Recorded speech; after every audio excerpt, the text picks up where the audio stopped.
Live, Ben? Yep. Yeah, you All guys right. hear him okay? Okay. All right, Daniel, today, talking to Layne, Layne Norton. And Layne, I just want to start this out by saying, you have really impressed me through the years.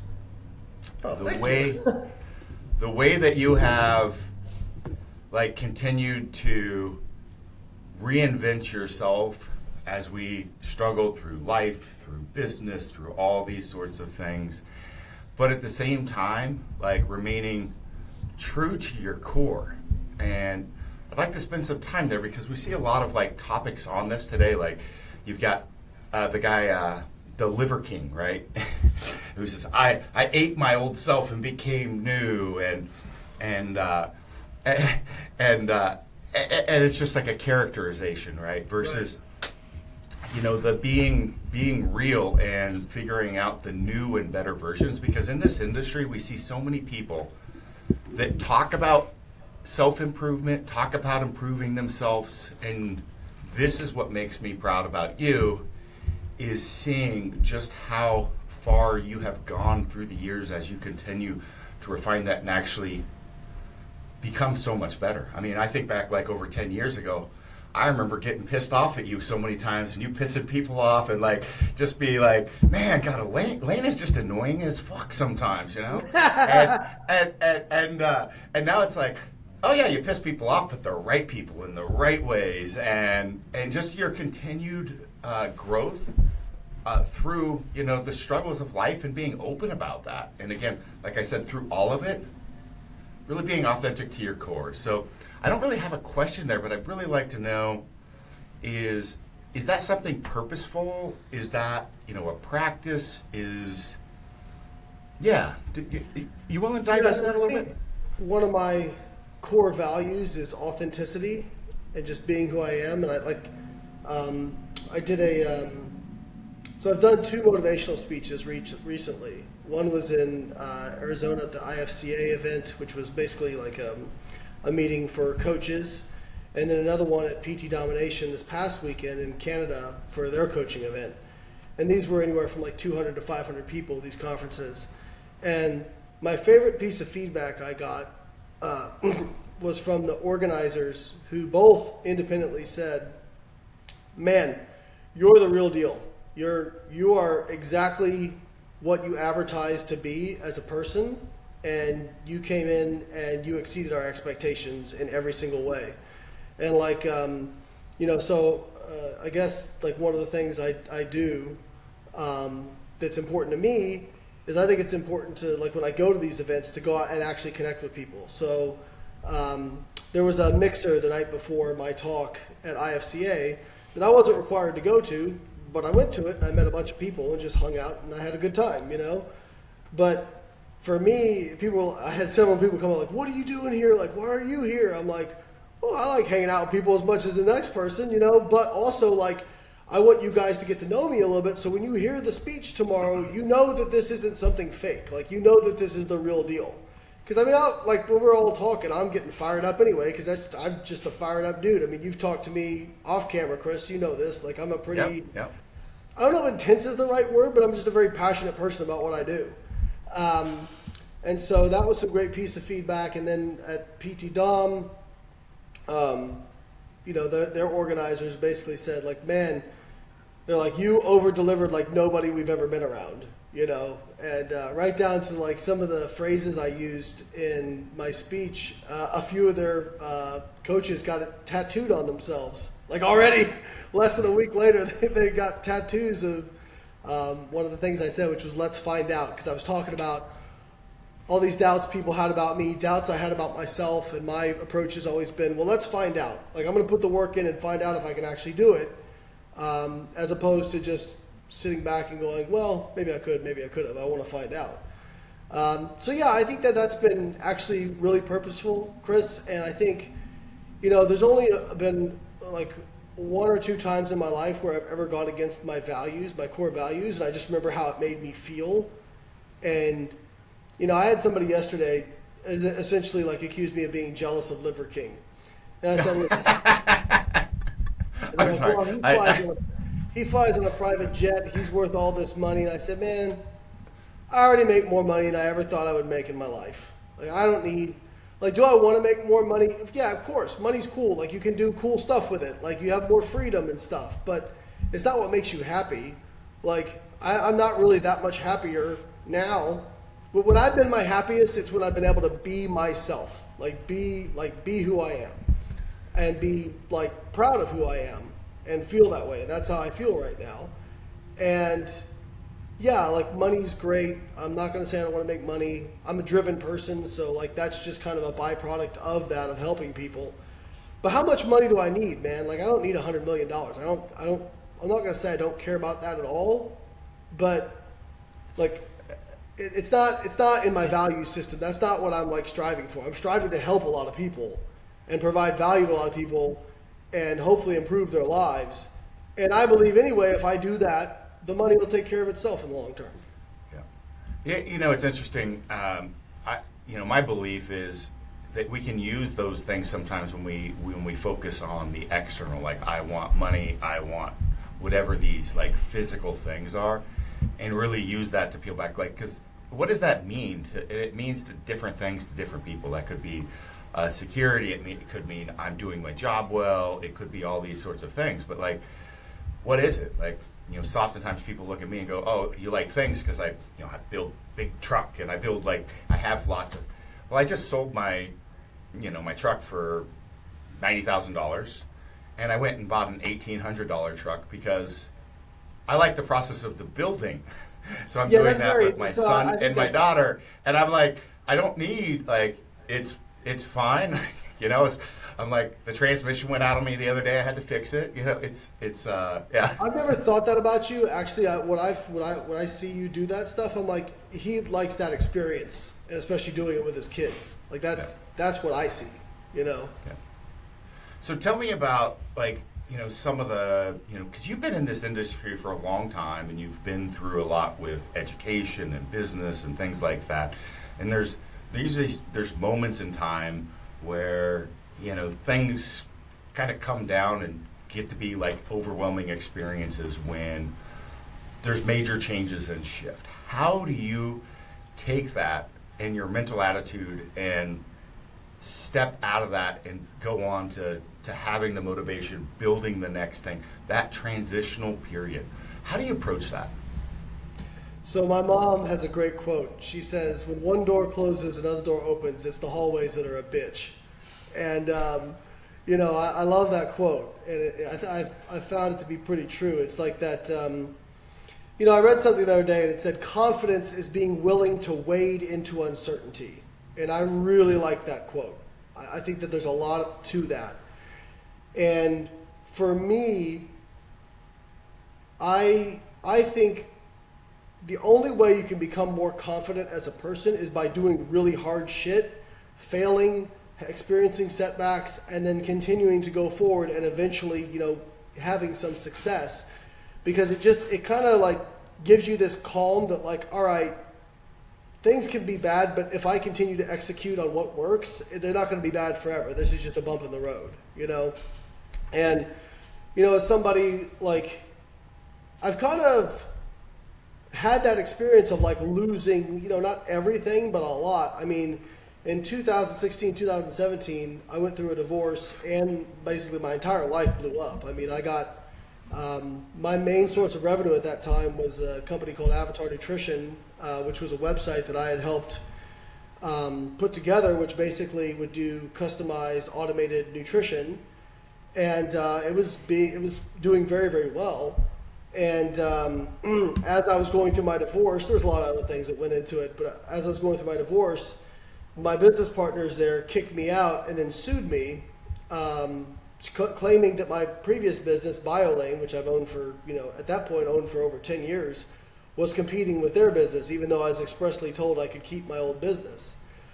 And really what it was is, every conversation from my buyout started with, well, if you take this crappy buyout, we'll drop the lawsuit. And so it was just kind of a power play, right? And but it was a really, really rough time for me because I'm already going through the emotional stuff of, a divorce. very contentious divorce, and I also like am dealing with this. I mean, at a certain point, I owed more. I mean, at that point, like in my life, and I'll just talk about this because I'm a pretty open dude, but I had reached my goal of becoming a millionaire before age 35, and during that process, there was a point where I could not write a check for what I owed to attorneys. I mean, it was bad, and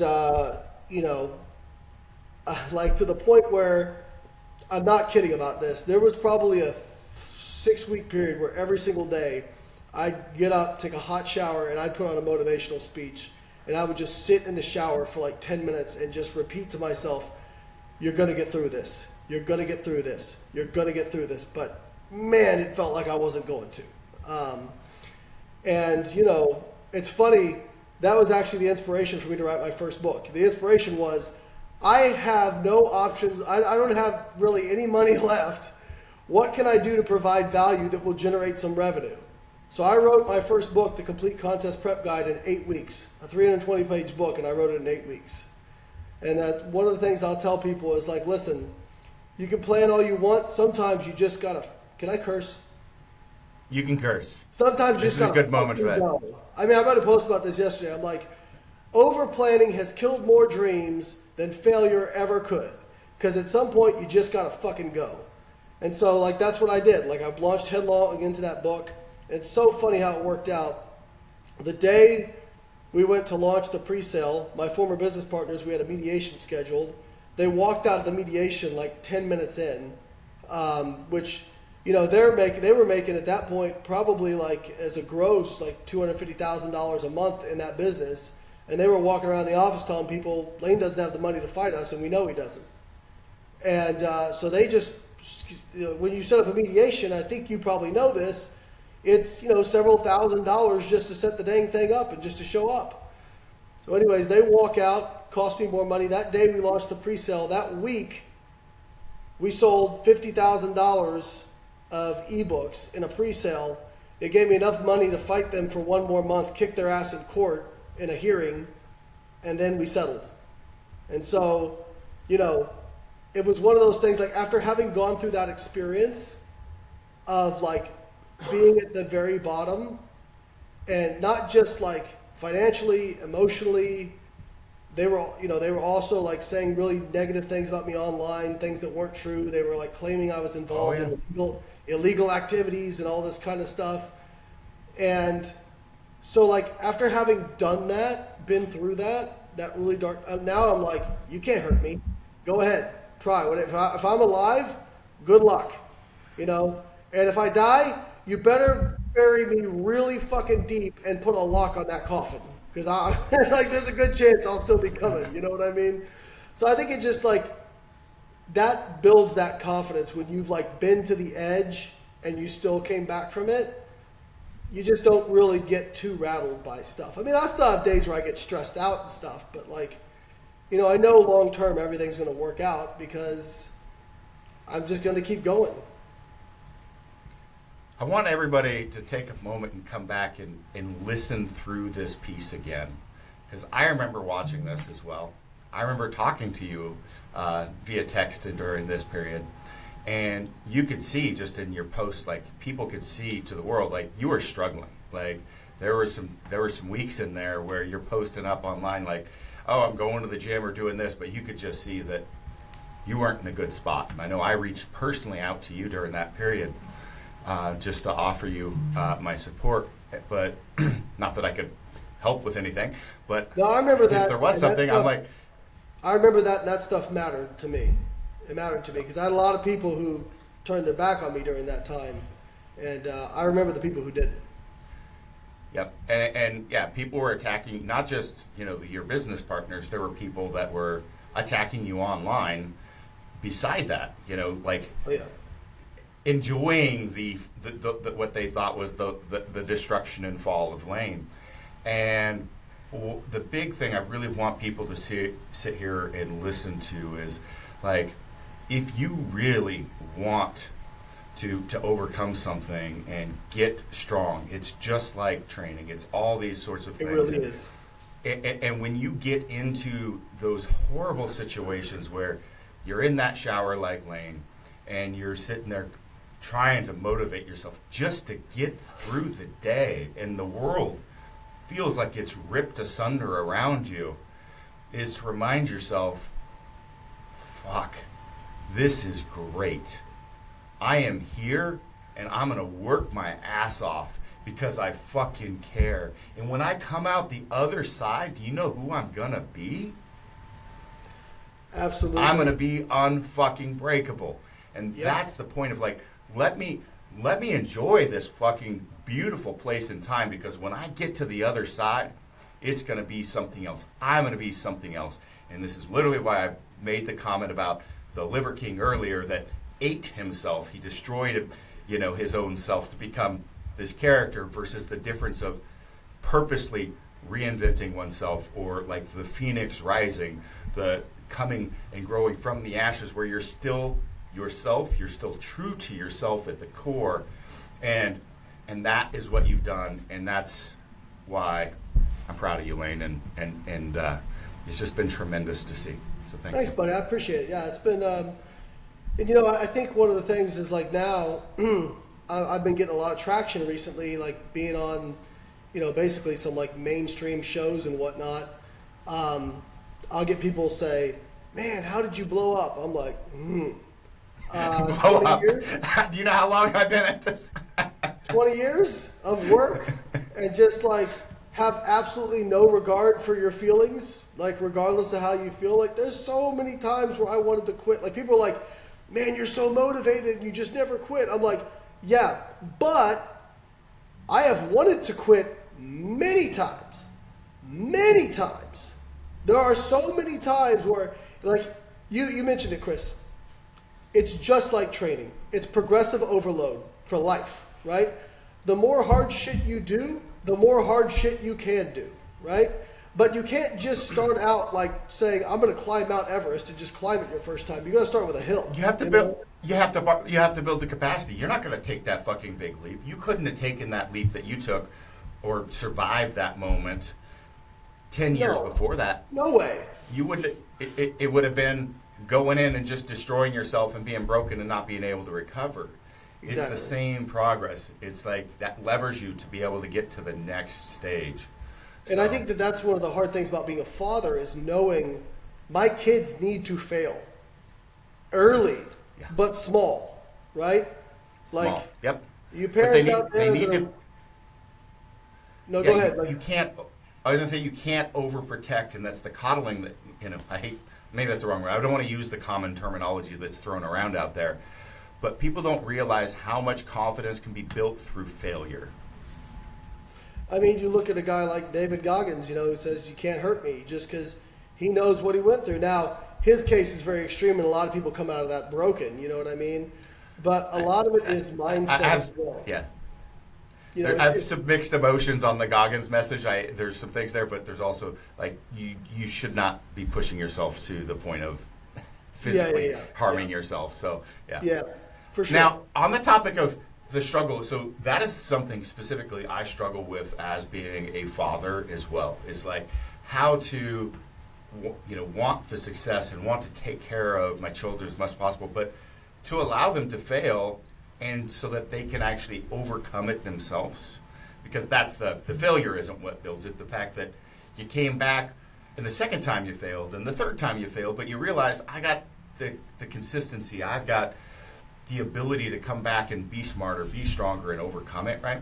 But here's another piece on fatherhood that I struggle with specifically. Maybe I don't struggle with.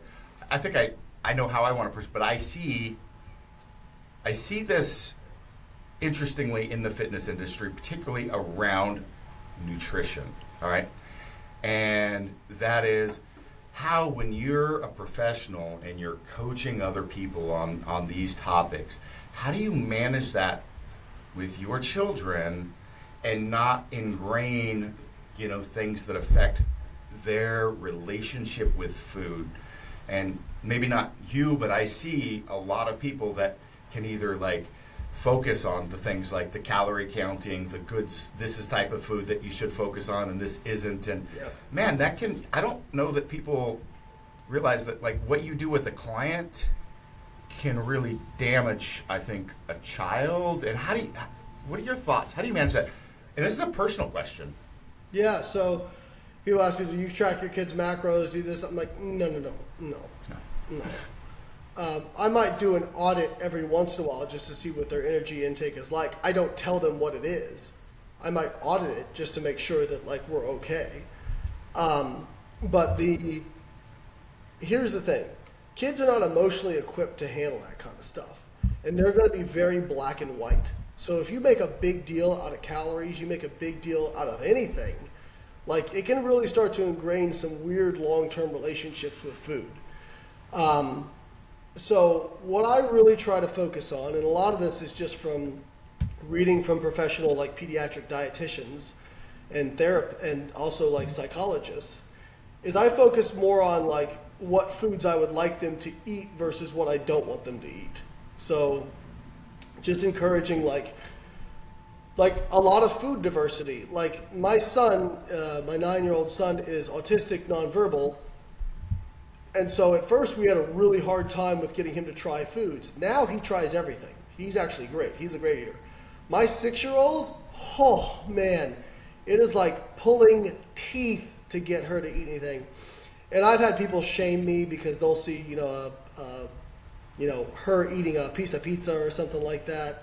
And it's like, she's a kid. If I don't expose her to that, she's going to get it somewhere else and have a weird relationship with it and not know how to moderate it. So like she actually has done well. Like she's been eating a bowl of ice cream before, and she like was halfway through and was like, I'm not hungry anymore. I was like, okay, honey, well, great job listening to your hunger signals. That's awesome, But I never try to make too big of a deal about it. I do try to push them like, listen, we need to eat a fruit or a vegetable with every meal, and if you choose not to do that, that's okay, but then you'll be choosing not to, have some dessert later, and that's okay too, And one of the things I also do is I have a certain number of snacks that they can have per day, and they can have them whenever they want. Like if it's 10 a.m. and she wants some Oreos, I'm like, okay, well, you can have this little mini pack of Oreos, but you're not having them later, like something like that.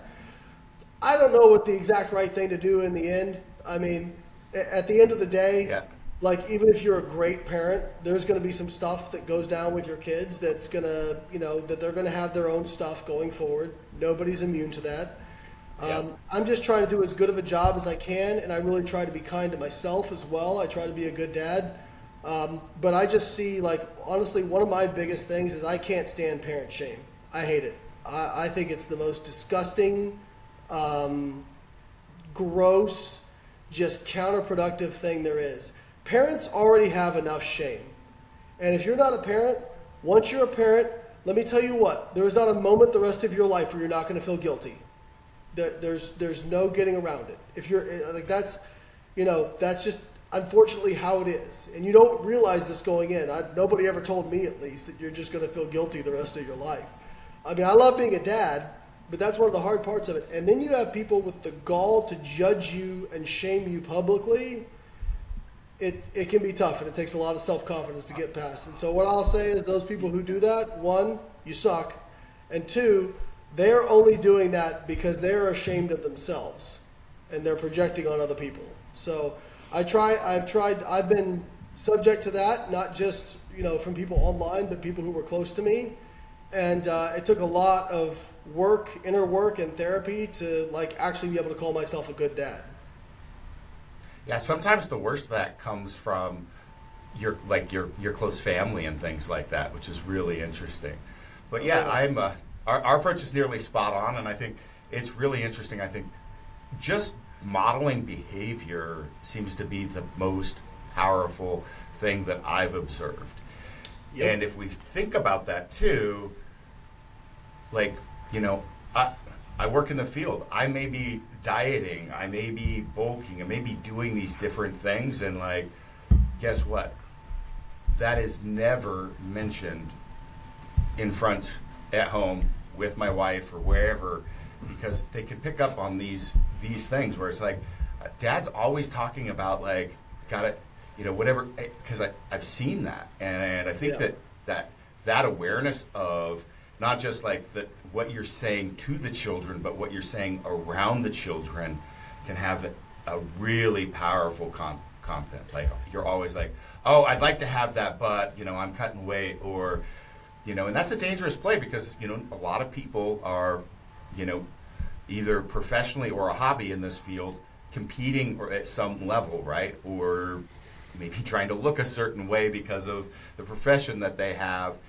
And man, again, those conversations at home, and again, maybe I'm out of place here. I think you've done a lot more research than me by far on that topic as well, even though it's not specifically straight nutrition.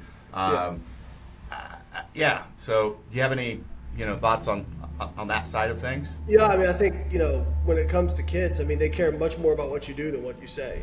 Like that's pretty clear. It's kind of like leadership, right?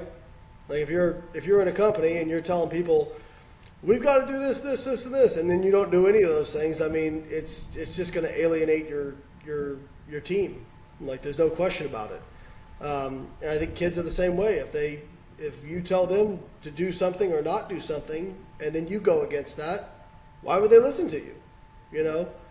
So, and that's one of the things I've had to get better at and still need to get better at is I'm so used to, being on this for work that they see dad on a screen a lot. And so what are they seeking out? Screens. So I've had to try and set firmer boundaries with myself in terms of how often I have that phone out in front of them.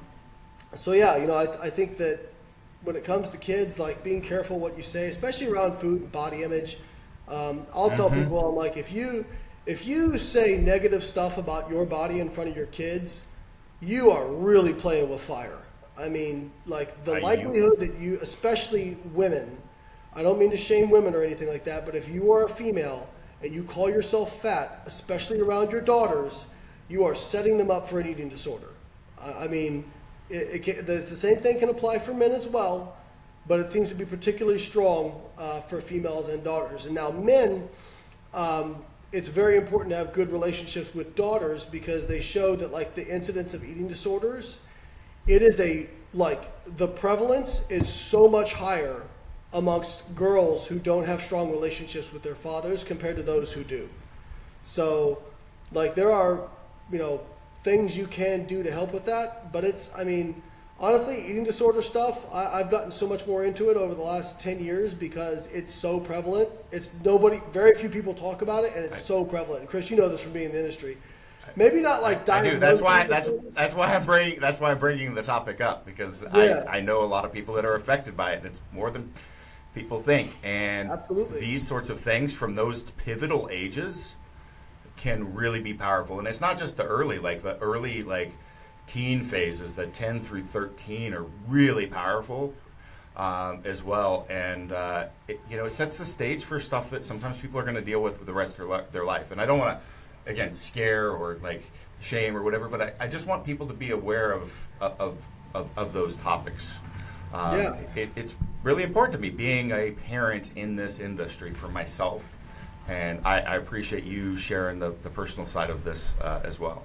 The disordered eating stuff is really interesting as well, because it's if you were to take someone who's just a contest prep bodybuilder or just even a good athlete who's very diligent with their nutrition, and then you were to sort of superimpose that over someone who has full-blown disordered eating, you wouldn't really be able to differentiate between the two a lot of the times, in terms of their actual behaviors. And so and sometimes that's why people choose that field, because it then provides the ability for the explanation for what they do to the people around themselves. That's the reality. I see big head nods from Layne. That's just my observation. I don't know the research or data behind it, but it's very obvious sometimes. I think the differentiation.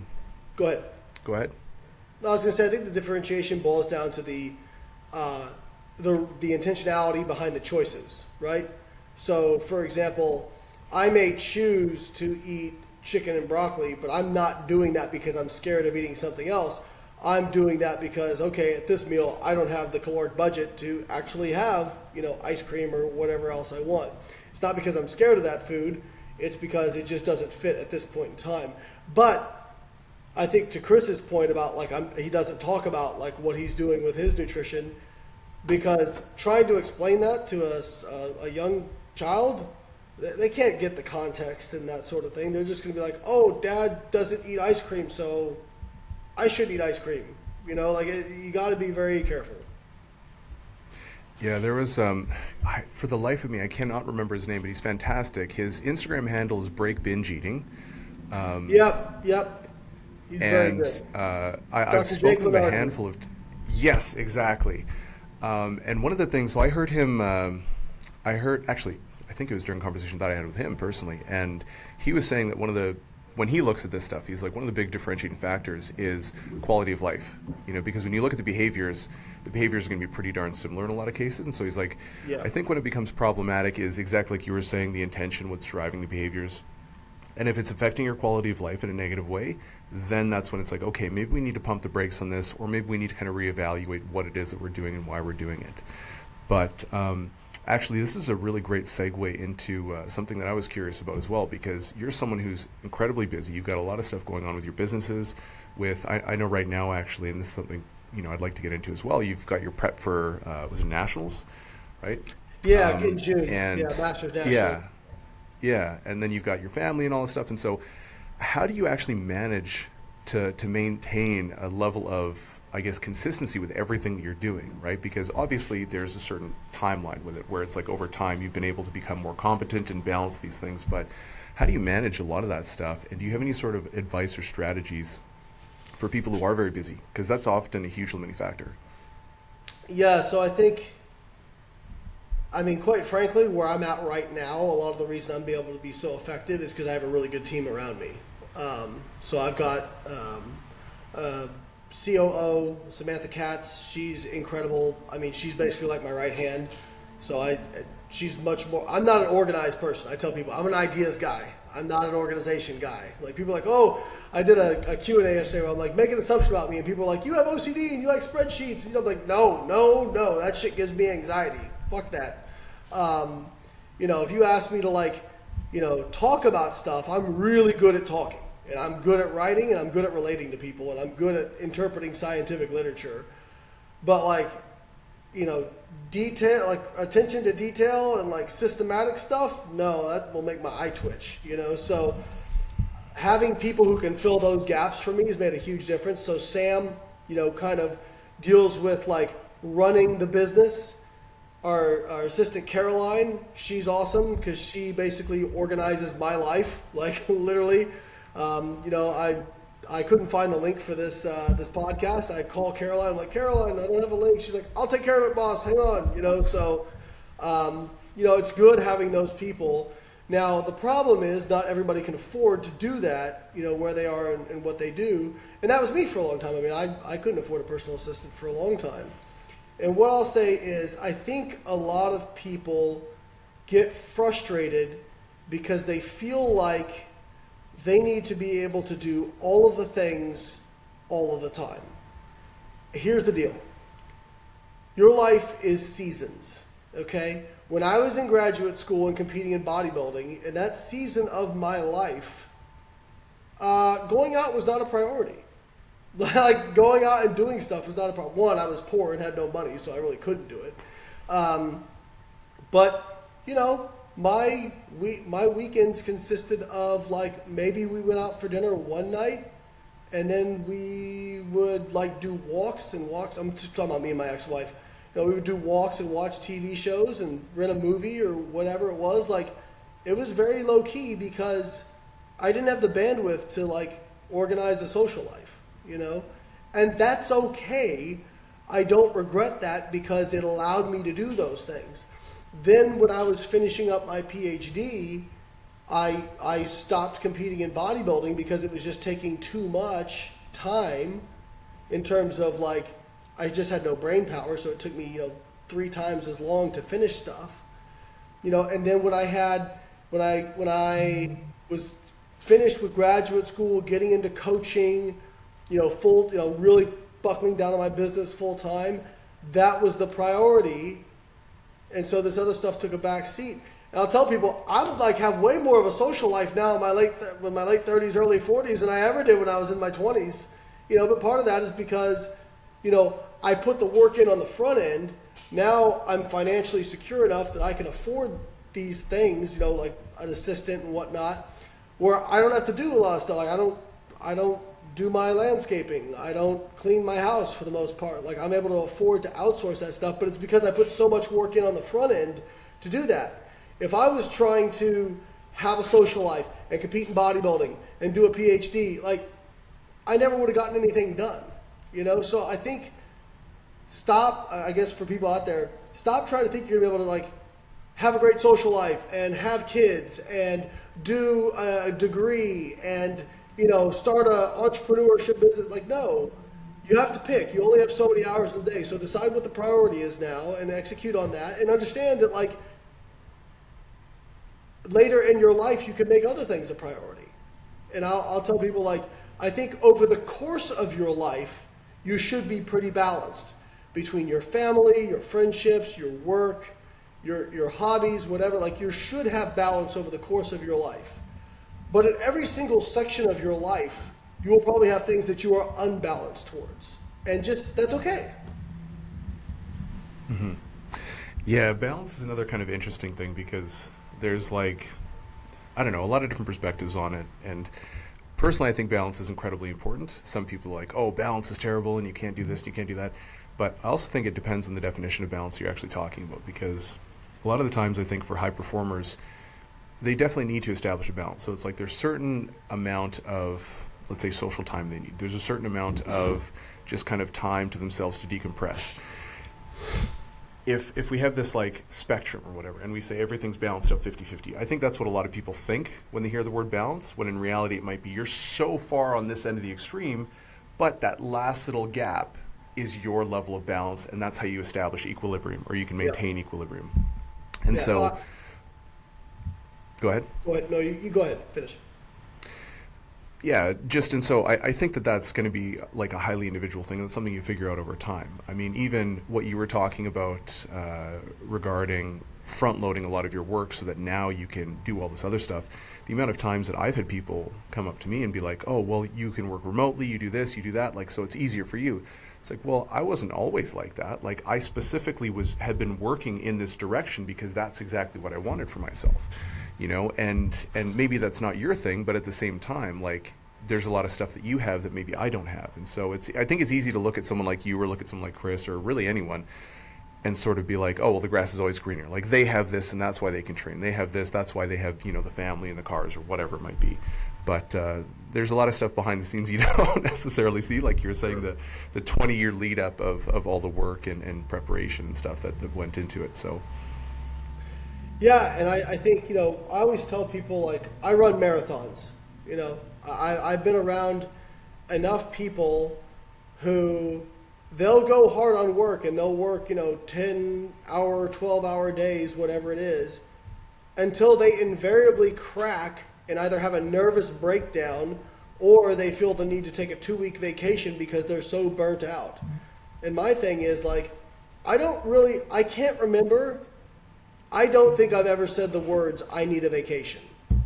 It's always been, like, people I've been in relationships with who are like, let's take a vacation. I'm like, oh yeah, I guess we could do that. You know, like, I don't feel the need to do that because very rarely do I get to the point where I feel overworked. Now, when I was going through that phase where I had no money and I was going through a divorce and whatnot, yeah, I was like burning the midnight oil and just doing whatever it took to keep the ship afloat, you know? But like now, I tell people, I'm like, I don't work 12-hour days because I don't need to. And at a certain point, it would be counterproductive for me because I would just not be that good at what I do. And it would burn me out to the point where, oh, well, now Layne needs to feel like he has to take a week-long vacation. No, I'll work 8-9 hours, be productive, and I'll tell people, like, most people are astonished at how much I can get done in my 8 or 9 hours. In fact, I had a discussion with somebody one time, and they were talking about how much work they put in and how was I where I was, and I said, well, what it takes you to do in 8 hours, I get it done in 2. You know, not a judgment. I'm just like, that's like, when I feel refreshed and my cup is full, I'm very effective at what I do. Like I just filmed 4 videos for content, and I did that in about an hour and 15 minutes. Like, it was not difficult for me. Some people that'll take them all day, you know? So I think just like understanding that sometimes when I think about grinding, I think about what is the volume of work I can get done in a year, right? And how can I best facilitate that? Just like how can I be consistent with nutrition and what will best facilitate that? If I say I'm never having any sugar again, I'm not having any processed foods, whatever, good luck. I've seen that show before. It always winds up in somebody having a blowout every few weeks because they just can't take it anymore, right? Guess what happens when people overwork themselves? They have a blowout, or they get addicted to things like Adderall, cocaine, you know, so that they can keep pushing. And I mean, that, you know, obviously has way worse ramifications. Exactly. It sounds like a lot of what you're talking about as well is like systems and process orientation. So like knowing how to do things. That was one thing, because I've even seen a fair bit of research that shows like one of the biggest time sucks is the transition period between tasks, where you finish something and you're like, okay, what do I need to do next? And that can really slow down momentum. Or if you get interrupted during a task, you kind of have to refine your starting position, build up that momentum again. And so there's a lot of different ways to compress things and create systems, and it sounds like you found a lot of those. So even for myself, right, like one of the things that I tell people to do a lot is they're like, I'll do Q&As, and one of the questions that often comes up is like, hey, you know, what books do you recommend I read, and how can I speed up the rate of learning and things like that? And I'm like, honestly, there's a lot of really simple things. Like if you listen to an audiobook, listen to it on 3x speed. You know, and it's going to be really hard for the first 15, 20 minutes, but then after that, you're going to be able to retain it no problem, you know? And it's like, again, if you're walking, stop listening to music, take like a lecture, listen to a lecture. Yep. If you have like, you can get a dictation thing, right? And you can just select all the copy and then just hit dictate, and then it'll just read it to you, you know, if you're looking to listen to a study or something like that. So there's a lot of different things that you can do to really significantly compress the amount of work that you can do in a specific period of time. And it sounds like you're just really, really good at that. And a lot of that obviously just comes through self-awareness, knowing what you have to do, and kind of experimenting and fucking things up, as you were saying, right? Like making those mistakes and being like, oh, this is what I need to do, right? Like you realize that working 12 hours a day just is not sustainable. And so you kind of found that healthy balance for yourself. And I think that's something that is really undervalued a lot of the times. Yeah, I mean, like I'm a big fan of audiobooks for that reason you're talking about, because you can do, if you're driving, whatever, it's not just dead time anymore. You can do stuff. You know, if I'm driving, I always try, if I have any phone calls I need to make, I make them during that time, you know, just so I can, you know, try to fill that time that would be dead space.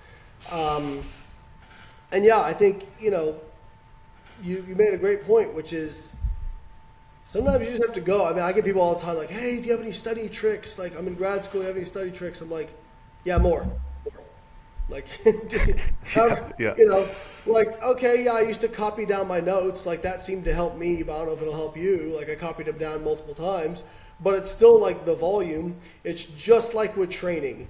You cannot, and I'm sure Chris, being somebody who has been like, you go hold some stupid records of like being like the only person to squat and pull over 1,000 pounds, whatever it is.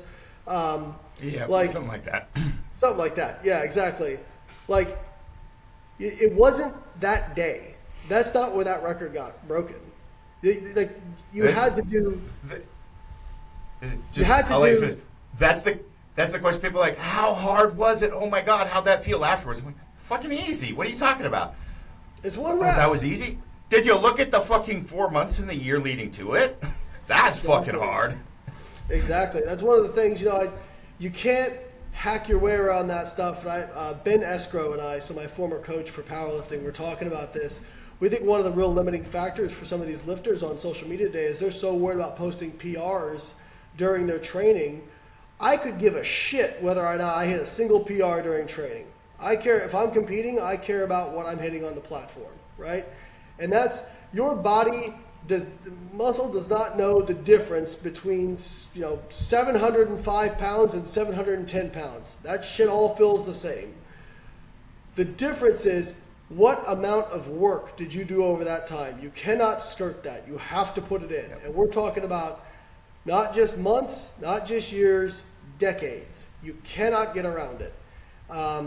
So, you know, I think that people really miss that, and they keep looking for hacks and stuff. And one of my favorite quotes is, "The magic you are looking for is in the work you are attempting to avoid." And I cannot tell you how many times I repeat that shit to people. And how do you get that work in? And you've pointed that out several times. It's the same training. It's the same in life. Over motivate yourself and go crush, you kill these, you know, mind-bending workouts for 3 hours a day, and then you got to take a break. You're broken, Right. and you're a little hurt, and you have time off. And it's like, what is it? It's not the workout. It's not the week. It's same with nutrition. It's not like this meal is going to have any effect long term, but what's the cumulative for the week? What's the cumulative for the season, for the year? Absolutely. And that's what you got to focus on. I get the same thing. People are always like, you must not sleep with all the things that you do. And it's like, dude, I sleep 9 hours a day, actually. I need to come in refreshed, just like Layne does. Yeah. Like, I perform really well. And I get a lot of shit done, right? And Yeah. I'm prepared for that.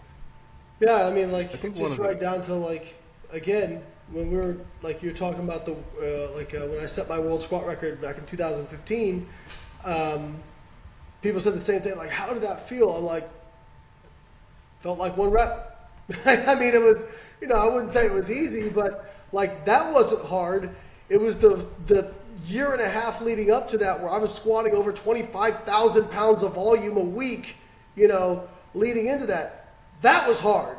You know, going, like, for this, I felt fresh. I felt rested. I felt good.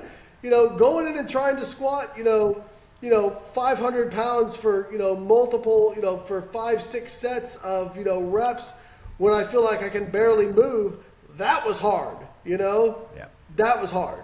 That one rep, that was fucking easy. If there Getting up are and hacks, doing it when the fatigue is accumulated, right? And that's Yeah. life. I'm not talking about that week of training, but it's all the same thing, right? Yeah. I tell people. if there are hacks for anything, then like a lot of it just in my mind comes down to compressing time. So like for instance, you're getting a lot of sleep, you're having to put in 25,000 pounds of volume on your squat or whatever it might be. So it's like, okay, how can you compress time so you can get more exposures, more volume, all that stuff into a shorter period of time? Okay, well you need to dial in your nutrition so you can recover. You need to make sure your stress management is on point. Your hydration is solid. You need to make sure that your sleep and everything like that. So it's like the same way that you might listen to an audiobook at 3 times speed or 2 times speed or whatever, or use the dead time like you were saying, which is so incredibly productive and life-changing that if you're not doing that, you definitely should. Like a walk, if you get your steps in, using your walk, using your commuting time or whatever to be productive. If you can do that, you're increasing the number of exposures within a given period of time. And if you can find ways to do that, whether it's like training volume or, learning a new thing or anything like that, then your rate of progress eventually will reach a point of exponential growth just because you'll accumulate so much experience in such a short period of time. No, I mean that's it. The magic is in the work. That's the thing. And like honestly, when it comes down to it, the biggest hack is figuring out how can I get more exposures, more work in and be consistent with it. Like that goes for nutrition, that goes for work, that goes for training.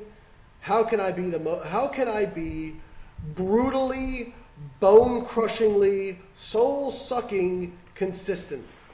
That is what will make the big difference with people. And I'll tell people, I'm like, a lot of people, they don't trust the process in terms of most people would do hard work if they knew there was a guaranteed outcome, right? So if I tell you guys, hey, if you work 9 hours a day, really hard, for the next 2 years, you'll make $1 million. People go, and I will guarantee it. Here's the signature. Here's all this stuff. Cool. People go and do it. But life doesn't work like that. There are no guarantees. So you have to be able to do the work with zero guarantee of the outcome. And if you aren't willing to do that, you're probably not going to get the outcome. And I think that's why a lot of people don't start big goals, or grand goals as Chris likes to call them, because they don't like the idea that they could put all the work into this and they still may not get it. And here is the rub that I would tell those people. If you don't put all the work in, you're not going to get it for sure. And if you got it easy, you wouldn't even value it that much. Yeah. So, like, embrace the fact that it's fucking hard. You know, like, it took me a decade of, like, pounding away at my legs because I was always the dude with skinny legs that everybody made fun of in bodybuilding. And people would ask me, like, don't you wish there was something you could take that was legal that would just, like, make them... I'm like, no, fuck that. Like, no. Like, why would I... What? So I could, like, look in a mirror and be like, ooh, look at my legs. Like, no. I wanted it to be hard. Like, I could have done... You know, it would have been cool if they would have gotten bigger, but... You know, like, I can look back and be so fucking proud of all that work because it was so hard. That's the rub. It's not going to be a memorable experience. It's not going to change you if it's not really fucking hard. So embrace it. It's a good thing. Like, now I'm going through my second divorce. I'm in a much better, like, mental, emotional headspace than I was during my first one. I'm very calm. I know things are going to be fine. And one of the things is people were asking, like, are you going to be able to keep your house? Because the house I moved into was kind of my dream house. And I'm like, you know, I'm like, basically, it's not financially responsible for me to keep it. I probably could if I really wanted to, like, make things tight. But I'm like, no, I'll sell it, be financially responsible. And people are like, oh, that's a big bummer. I go, is it though? Because now I get a challenge of doing it again. That'll be fun, you know? Like, I probably got too early anyway. You know, like, life's just going to make it a little bit harder on me. So I'm like, no, I'm excited about doing it again. Like, it's just another goal for me to check off the list. Because at the end of the day, it's about the journey. I love the journey. And I want to drive that home right there because there's no guarantees, right, in life. There's no guarantees that I'm going to put all this work in and the world's not going to come in and swoop and, you know, crush that, or the opportunity goes somewhere else, whatever. So you better fucking pick something that you love doing for itself to begin with, right? Yep. And that's the thing I always tell people when they're wanting to start their own business. I'm gonna, like, don't. Like, it's gonna suck. It's gonna be fucking hard. And you're not gonna succeed. Wow, oh, you're motivating. I'm like, well, if you're not willing to overcome this conversation with me, you're not fucking cut out for it. Too. But it's because you may not get that dream at the end of it. It's all about enjoying that process of getting there. And so, yeah, yes, go. I'll add to that. You may not get the dream that you had in your mind, but I promise you'll get something better than if you didn't start that journey, okay? Yeah. And I'll tell people, you might actually get something better, okay? So when I started, my goal was to be a world champion natural bodybuilder. What I have now is so much better. I have such a bigger impact on people. I get so much fulfillment out of what I do. I get so many people who message me and tell me how I changed their life or how I improved their life. That is so rewarding for me. That didn't start out as the goal. That didn't start out as my dream. It started out as something else, but I started walking the path. And then as things happened, as setbacks occurred, the path got changed. And that was okay. But I never would have gotten to where I am now if I hadn't started on that path. And more to your point, Chris, if you told me tomorrow or today, you've hit your last PR, you will never gain another ounce of lean mass, I would still go in the gym every week and I would enjoy it because I love training. Just like I put out content for free for years before I ever sold anything. I was doing educational content for free because I loved doing it. 10 years. I loved helping. And now I get paid for it. So what I tell people now at speeches is I say, this is fun for me. I love public speaking. I do this for free. What you are paying me for is the 20 years of work before this. So that's what you're paying me for. I actually saw one of your videos where you said that you were doing, I think it was at that PT domination thing I was watching on YouTube. Yeah. And you're like, yeah, sorry, promoters, I would have done this for free, but now you're paying me, so whatever. Yeah, exactly. So, Go ahead, Chris, go ahead. Oh, I was just going to say something to kind of wrap this up a little bit because this has been, I think, is a really, really powerful episode that we did. We have some questions here all lined up on nutrition and all that stuff. We never dove into it. and I love where we went with this. And what I want to tell people is everything that we've talked about, the methodology, kind of the principles to this, if people follow it, it's a lot of hard work. And what you need to do is underestimate what you're going to be able to accomplish in the short term, but overestimate what you can accomplish over decades. It will blow your mind where you can go. And so I think that's just a good point, and we don't need to dive into any of these other things, because I think this is what we've just done is a really great, powerful piece. And so, I think I'd like to not deviate into other areas and just leave this as a piece of solid gold. Well, I want to leave with one thing, which is, when it comes to nutrition and training, and so many people get hung up on the X's and O's. That's not what makes people successful in either of those things. Everything we've been talking about just now, that's what makes you successful. You don't need the perfect diet. Your training plan is probably fine. Do you go after it? Are you resilient? Those are the superpowers. Being willing to execute, being willing to wade into uncertainty and resilience, and also patience are superpowers. Do you really think if you put a decade of work in consistently that you won't wind up in a really good place? I think you'd be shocked at what you can do. But most people don't trust the process, and so they bail on it. So, sure, we could have gotten into nutrition and carbs versus fats and all that kind of stuff. End of the day, it doesn't really matter that much, because you cannot hack your way around hard work. And I think Mike Israel had a great post a while back. He said, you can't out-science hard training. And he was talking about, a lot of people would say, look at these IFBB pros who train this way. That's not optimal. How do they get to be that big? And he's like, doesn't have to be optimal. Because they trained really, drugs notwithstanding, because everybody in that realm is using drugs, but they trained really fucking hard for a really long time because they love it. That's the hack. Yeah, okay, they did partial range of motion, right? Or they did, not the optimal frequency or distribution. Who cares? Because they worked really hard for over a decade. So yeah, of course they were going to have success. Meanwhile, you're worried about sets and reps, and you don't even fucking go to the gym after 2 weeks of training.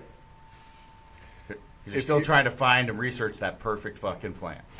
Exactly. If you're winning, I find it hard to believe that what you're doing isn't either optimal or at least pretty damn close to it. So, but yeah, I think that was a great ending off point. I think these conversations are really interesting when, like Chris was saying, where we have this whole list of questions. We don't even get into any of it just because it's like a really natural free flow. But where can people find you? Yeah, so I'm BioLayne on all social media. My website's biolayne.com, and that's the hub for everything we do. All the products and services we sell. We try to meet people wherever they're at. We have our app, which is $10 a month, which is customized nutrition coaching. Then we have one-on-one nutrition coaching with Team BioLayne, which is our team of coaches that we've handpicked and trained, which is great. We've got a supplement line, Outwork Nutrition. We have customized training templates on our website, biolayne.com. We've got my research review on biolayne.com. And soon we will have Physique Coaching Academy, which is going to be basically like an equivalent of an associate's degree for anybody who is interested in coaching people to build muscle, lose fat. It is going to be the premier certification out there. So super pumped about all that stuff. And like I said, we just try to come up with stuff that can help people. So I'm super excited about it. That's awesome, man. So all that stuff's going to be linked up in the show notes, guys. Make sure you go give him a follow. Check out what he's doing. He's been doing a lot of stuff for many, many years. And I'm honestly astonished that you wrote that book in 8 weeks, because I read that a long time ago when it first came out. And that's incredibly impressive for 8 weeks. So make sure you guys check him out. Doing a lot of really cool stuff. Links in the show notes, guys. Layne, thanks so much for jumping on, man. It was great to have you here. Hey, thank you guys for having me. Layne, don't hang up yet. We got to let this thing upload, and I want to get a little shot so we can post on Instagram stories or whatever that we're podcasting today. So you want to go ahead and hit the stop record so it stops uploading? Ready?